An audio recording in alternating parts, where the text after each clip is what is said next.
Welcome to Intersection. This is a video and podcast series that PRovoke Media has embarked on in partnership with Praytell, in which we invite guests to have an open conversation about the ways creativity, media, technology, and intersect with DE&I, diversity, equity, and inclusion, to ultimately transform behavior and norms. I'm Aarti Shah. I'm executive editor at PRovoke, and I'm the host for this series.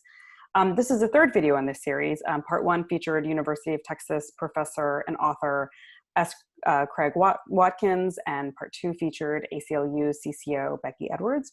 And we'll link to both of those fantastic conversations in the show notes. But today we have with us Maeve DuVally, who is Managing Director of Corporate Communications at Goldman Sachs. Last year, the New York Times profiled Maeve in a feature called Being Transgender at Goldman Sachs. And we'll talk a little bit about her journey and also how organizations can kind of enable employees to sort of bring their whole selves to work. We also have Maggie Lee from Praytell, who leads the firm's LGBTQ plus ERG group and is their senior creative producer. So welcome to the show, Maeve and Maggie. Thank you very much for having me, Aarti. Yeah, I'll try and get into my story a little bit in a condensed way. For most of my life, I had no idea that I was transgender. In retrospect, there were some signs. I didn't really like anything masculine about myself.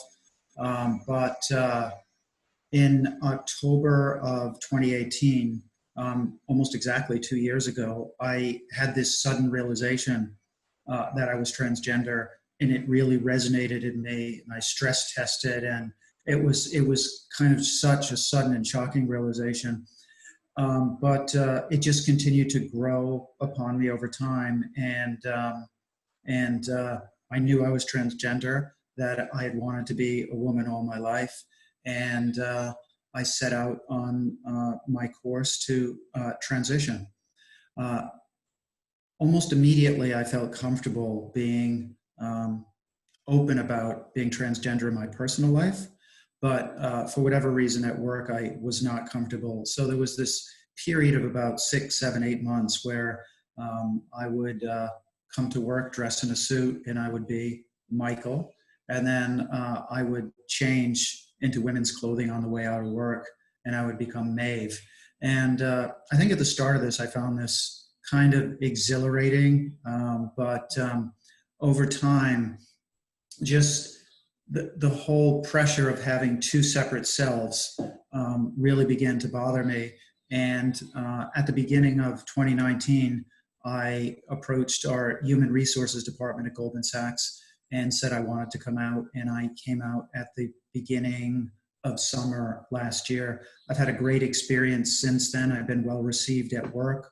I've been well received by my friends outside of work. I find New York City a very accepting place, and you know, I just continue on my journey of transition. Mm-hmm. So, I mean, again, I know that was a very condensed version, and in the show notes we'll link to the full New York Times profile for those that haven't read it yet. So, a few things that I would want to start with, and that's, you know, what gave you the confidence at Goldman to come out? Like, what?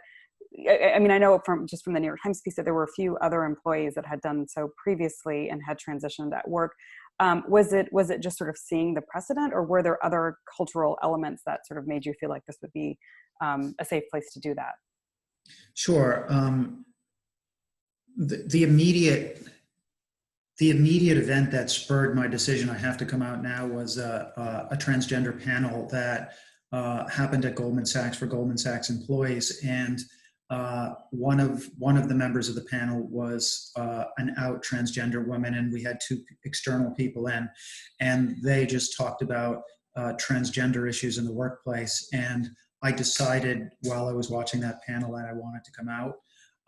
And you know, in the immediate aftermath of that, the support I received from our human resources department and the managers in my division made me feel very comfortable with my decision to come out, and I've had a very good experience since then.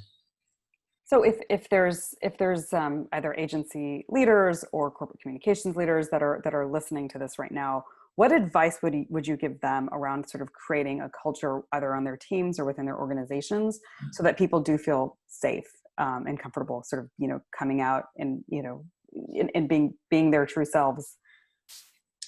Yeah, so I talked, before I came out, I talked individually with people in my group. So I gave them the opportunity to ask me any questions that they had, and gave them an opportunity to educate themselves.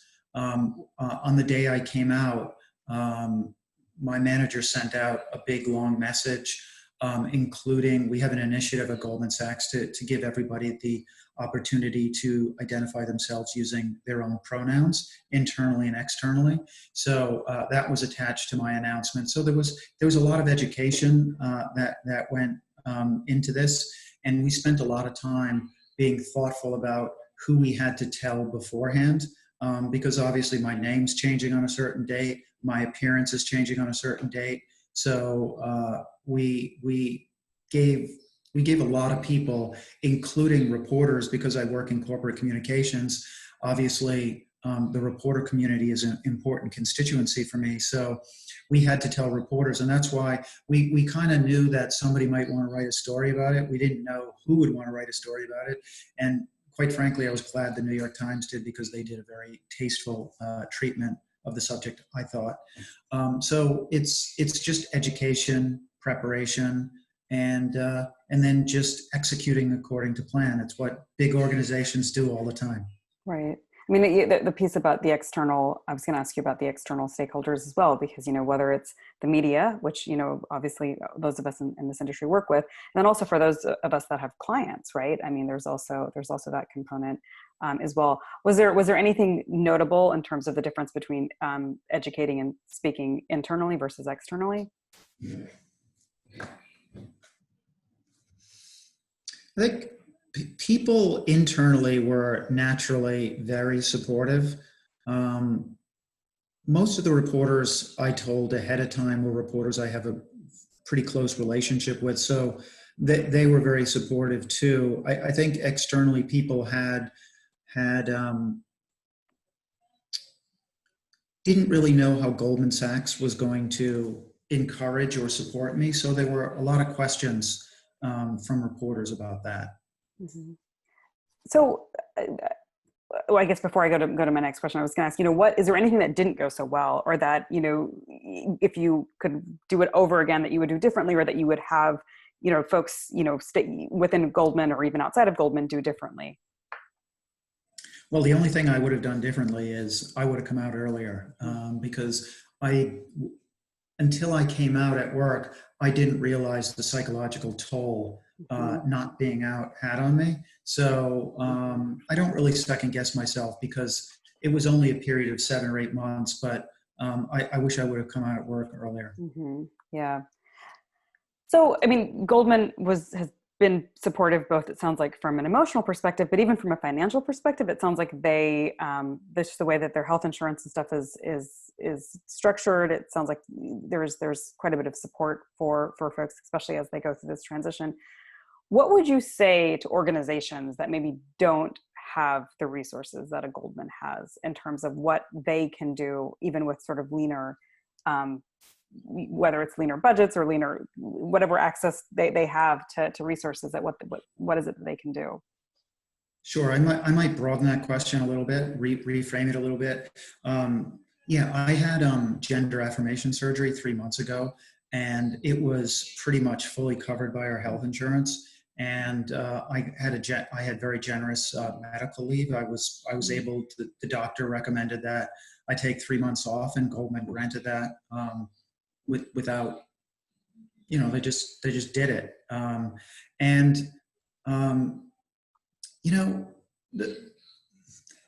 What's the right way to say this? But there are some estimates that as many as 1 in 200 people in this country are transgender. So it's not an insubstantial part of the population. And Goldman has very good coverage for healthcare transition related issues. It's not perfect. There's some things I'd like them to cover that they don't cover right now, but it's pretty good. And if you look at Medicaid in most states. Medicaid in most states covers some of these basic surgeries that transgender people are having. And these aren't just surgeries for surgery's sake. These are surgeries that that fix something that fundamentally bothers a person and makes them feel better about themselves and makes them feel more like their authentic self. So it's very, very important. So I think we're moving in a direction where more and more places are covering these types of surgeries, and I think it's essential for anybody who wants to have this surgery to have the ability to have this surgery covered. And I'm keenly aware that I work for a big organization, and I feel very privileged that I've had this ability to get this really great medical coverage from Goldman Sachs. And I would, if I have a chance, I would lobby for every place to cover these types of transition-related issues. Mm-hmm. I think from oh, sorry. Oh, no, go ahead, Maggie. Go ahead. From being in a smaller company, I think something that we probably have witnessed over the past 6 years it's been a fast growth of the company, is that a lot of the time you're having to, instead of getting ahead on some of the more costly things, you might have to wait until the one person at the agency raises their hand and says, I need this, or something, whether that's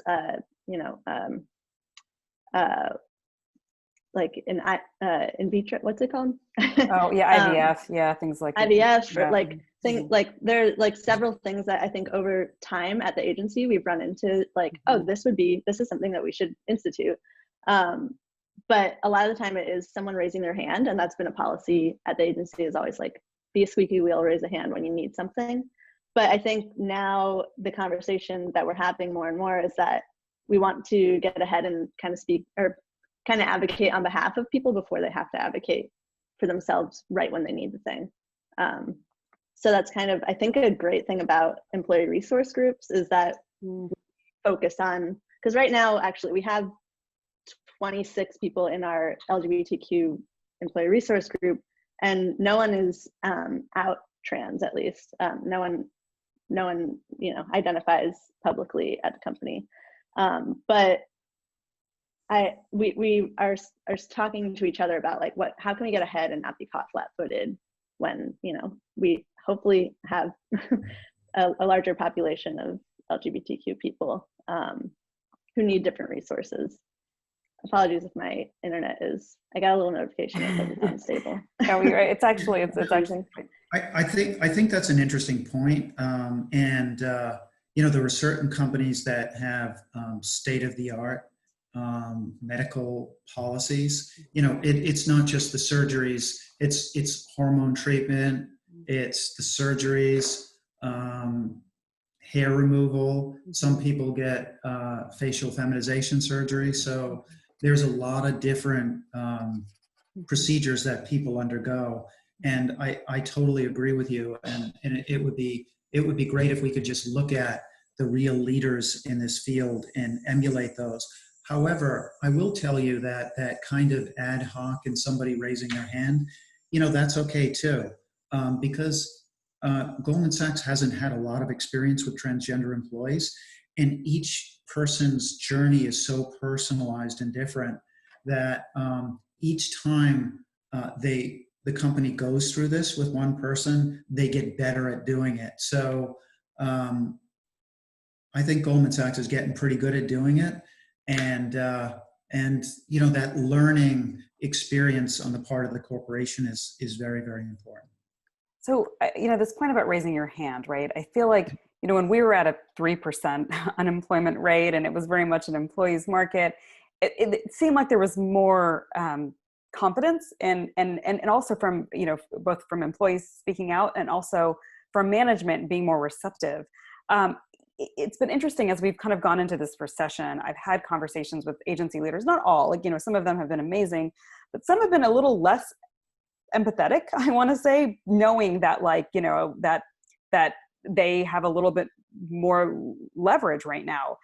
So how do we protect this idea, this culture of being your authentic self, being able to speak out and advocate for yourself? How do we protect this at times when, you know, we're in a recession and, you know, some employers will feel like they, you know, have a little bit more leverage than they did during kind of the boom times? Sure. Well, if companies have good policies, those policies persist at any time. As I mentioned earlier, I had gender affirmation surgery in June, right at the height of the crisis. Incidentally, it was postponed because elective surgeries in New York were not taking place for a period of 3 months or so. It was postponed, but it happened soon after it was originally scheduled. And I'm actually scheduled to get another surgery a little bit later this year. So we have policies in place and those policies work. I think, and this doesn't apply just to what we're talking about now, but the key for me during this whole pandemic is connectivity to the outside world. And it's not just Zoom work calls, it's just picking up the phone and talking to your colleagues at work, talking to people in your support network, talking to family, and really putting in the time to do that. And you know, you're educating people, you're connecting with people, and that's so important at a time when many of us are quarantined in these confined spaces inside. So connectivity to me is just the key here. Mm-hmm. Yeah, and I think that's sorry, Maggie. I was just going to point out that that's an excellent point about sort of formalizing these things as policies rather than just having them be sort of these intangible, softer cultural components. And Maggie, did you want to add to that? Yeah, I was just going to say, I think like this crisis is putting a lot of pressure on different people in different ways. And I think obviously historically the people in power find ways to make it work for them and make their business thrive still or whatever. But I think right now, especially with different movements popping up, I think the whole message coming through with that is that, you know, as long as there's groups of people kind of teaming together and making sure that it's not just one person having to, you know, stand up for themselves and being told, we don't like, you're being the one squeaky wheel, so we could find someone who's not a squeaky wheel.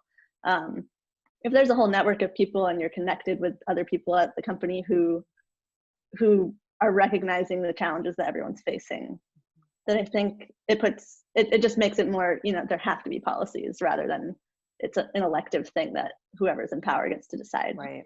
Yeah, and I think the ERGs are a great point, right? Because then you have your network right there, right?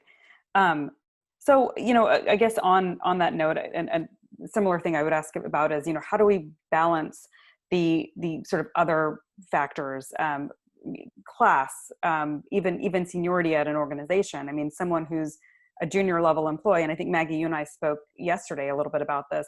If you're a junior level employee at an organization, how do you feel empowered to sort of come out, or so, you know, to bring, you know, your true self to work? And then also, you know, there's risk factors for folks, you know, that are also part of other marginalized communities. For instance, people of color may face backlash that maybe a white employee wouldn't face. So how do we balance some of these, you know, other factors that play into people being able to speak out? Yeah, first of all, I want to acknowledge that I was very fortunate to be in the position I'm in. I've been at Goldman Sachs for a very long time. I'm relatively senior. I know all the senior people in the company, and most of them personally congratulated me when the New York Times story came out. But, you know, I'll tell you, we have some very young transgender people at Goldman Sachs, and they've reached out to me all the time and ask me for advice. So just getting people who've been through this before in a more senior than you to mentor you on the process. And I never tell, you know, everybody's journey is different. I never tell anybody what to do. I share my experience, I answer questions, and I try to educate them on the environment at Goldman Sachs, and then they can make an informed decision, hopefully by talking to other people besides me. So that's very important. You reminded me when you talked about people of color. You know, it was very interesting this year because during Pride Month, it was a very different type of Pride Month for a couple of reasons. One, you know, we couldn't really go out and celebrate. You know, the Pride Parade in New York City is just crazy. It's just a really, really good time. But we couldn't do that this year. And then the other factor is the whole Black Lives Matters movement was going on. So, you know, realizing the privileged background I come from, I spent a lot of time this year trying to educate myself about some of the people of color who were leaders in the early transgender movement. So that intersection of Black Lives Matters and Pride was just very, very interesting this year. And it was very, very educational. And that was very new. And that was all happening during the pandemic. So, you know, really good things can still happen, even though this isn't really the greatest time for mankind. Yeah. I think, Maeve, the way that you've been so public and open to your coworkers and to just beyond Goldman has been probably something that's allowed other people at Goldman to be like, okay, here's, you know, the ceiling of how much I can be my authentic self too, or not even the ceiling, you know, because you're still there, you're still pushing for things. And I think that is something that probably, like, you know, a 22-year-old entry-level employee at any workplace, if they see other people at the workplace, especially senior level people, being public about their identity and their authentic self, then that's just a powerful thing. I think that was something for me, at least. I was at Praytell for 4 years before I came out, and I don't even know how it took me that long there, because there are so many other queer people at the agency that, like, are just so authentically themselves.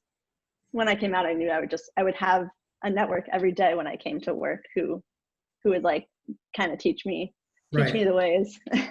You know, it's amazing. I mean, how powerful it seems to be to have folks, you know, if you to see it, you have to see it, sort of thing, to sort of, you know, have those leaders. And I think maybe one of the questions I had for you on the back of that was, to your point about every journey is different. I mean, how do you sort of respect people's boundaries or privacy, or, you know, however comfortable they are in being open about their situation, while still sort of kind of mentoring and being a leader? I'm comparing this to a conversation that, you know, I've had with Black employees that sometimes feel like they are just kind of pulled into every TE&I committee and, like, you know, please, you know, educate us. And some of them are comfortable in that position and others are not. And so, you know, what advice would you give on sort of, you know, being a role model, but also sort of meeting people where they're at? So that's a very good question. I think you have to read people's body language. You have to always ask permission if you're going to do anything, because you just don't know sometimes how private a person wants to be. I have a fairly extensive network of transgender friends and colleagues across the country, and I'm often making introductions between people that I think can help each other. So just assuming that everybody wants to be private until they tell you otherwise, that's the most important thing. And I also want to pick up on something Maggie was just talking about in terms of mentoring people. You know, around the time I was making my decision to come out, I got a lot of advice. A lot of people helped me. And so I feel that I have a responsibility to help other people. And the really nice thing about the New York Times story for me, the most fulfilling thing about the New York Times story for me, it put me on the radar screen of people who want to get into corporate America, who want to get kids in college who are transgender and aren't sure when they get hired by a financial services firm whether they want to be out or not, or people in corporate America who are at a more advanced stage in their career and want to come out, but they're a little bit hesitant to do that. So as a result of the publicity I got from the New York Times story, I have a lot of people coming to me and asking for that type of advice, and I find it very fulfilling, and I feel like I have a responsibility to kind of pass my experience on to them, and hopefully someday they'll pass their experience on to other people. One thing we've run into with the ERGs is that the ERG at Praytell is that especially during COVID right now, it's sort of this like at work, people might be more out at work than they are at home in their personal lives. So this kind of like reverse thing right now where like, especially with like maybe a 22-year-old who moved home to their parents right now during everything, you know, financially, for financial reasons or for, you know, just to be closer to their family, is taking calls from a place where maybe they aren't out, and they might want to be out in the ERG, they might not want to be out to the full company, it's like this balance of inclusivity and exclusivity of the ERGs that we're kind of navigating. Even with, you know, maybe our CEO is like, you know, very friendly and like everyone knows him, everyone has an open door to his office and can talk to him anytime. And he wanted to maybe pop in and talk to the ERG at one point, fully good intentions. And I was still sort of like, I don't know that everyone in the ERG wants to be that openly out. So it's just kind of, yeah, the asking permissions thing, like you were saying earlier, is very important, I think. Yeah. Kind of reading the room. That's an excellent point, right? I mean, you have folks, and they could be a member of an ERG, and they may not want to be out to the rest of the organization. And then also, like I think you raised an excellent point about people's living situations are very different right now. People, you know, they might be, like you said, living with parents or families that may not even be aware of their journey. And then, you know, that's the other piece of it, that, you know, we are all in markets that are fairly progressive. I know Maggie and I are based in the San Francisco Bay Area. Maybe you're in New York, and there are, you know, people that are probably listening to this that are not so sure how receptive their organizations will be, especially if they're in a market that may not, they may not be as open or as inclusive around this issue. Any thoughts around kind of what advice you would give for people that are not, you know, in New York or San Francisco, or maybe work in an industry or sector that may be, I mean, you know, that may not be as open? Sure. First of all, I'm very fortunate to be in New York. What I like to say about New York is it's a very kind of open and accepting place. But the other thing that really works well about New York is people are so self-absorbed. So, you know, I might see somebody kind of looking at me on a train, and like I can tell when people are like thinking like, what's her story? But you know, you'll only get that look for 30 seconds or so, and then someone in New York will go back to doing whatever they were doing in the first place. But you know, your point is well taken, and I think in places where being openly transgender may not be as accepted by society as it is in a place like San Francisco or New York, I think people just have to just tread more cautiously. You know, take more time, be more thoughtful, get more advice. And I have people who are in contact with me who are in places in the South where they're a little bit concerned, but I also know people in some of those places who are completely out. So it's not like you can't do it, you just have to be thoughtful about the way you do it. So one last question that I have is, you know, what's next? Like, so what would you like to see happen around this movement, both, you know, both on a bigger social level, and then also sort of, you know, at organizations, like what, you know, you know, I mean, obviously not all organizations are in the same place as Goldman is, but like even at Goldman, like what would be the next step here organizationally, and then what would you like to see happen like on a society level? Yeah, at Goldman, I think the goal is simple. Anyone who's transgender and is thinking of coming out, we'd like the environment to be such that they feel comfortable coming out. And I have to believe, knowing what I know about how many people are out right now, and you know, those numbers that I gave you, the percentage of the population that's likely transgender, that there are people at Goldman Sachs who are transgender who aren't comfortable being out. And I would like them to feel comfortable going out. So anything we can do to make that happen, that's what I'd like to see. I'd like to see, from a societal basis, I'd like to see all the physical attributes that most transgender people want to go through the surgeries, hormones. I'd like it to be medically available. I think our society is moving in the right direction in terms of acceptance of transgender people, but we're certainly not there yet, and there are regional differences across the country. So I think it's important for people like me who've been very fortunate to come out where we are, to lend a voice to it and actually get involved in organizations that can make that happen. Well, thank you, Maeve. It's great. It's such a pleasure to talk with you and to hear your story and to hear your perspective. And thank you, Maggie, for bringing that perspective as well. Yeah, this is a hugely important topic, and I'm glad that we were able to kind of talk about it even as much as we could in 30 minutes. So this has been another episode of the Intersection web. I guess it's a webcast, audio podcast and video series, and we will be back soon with another episode.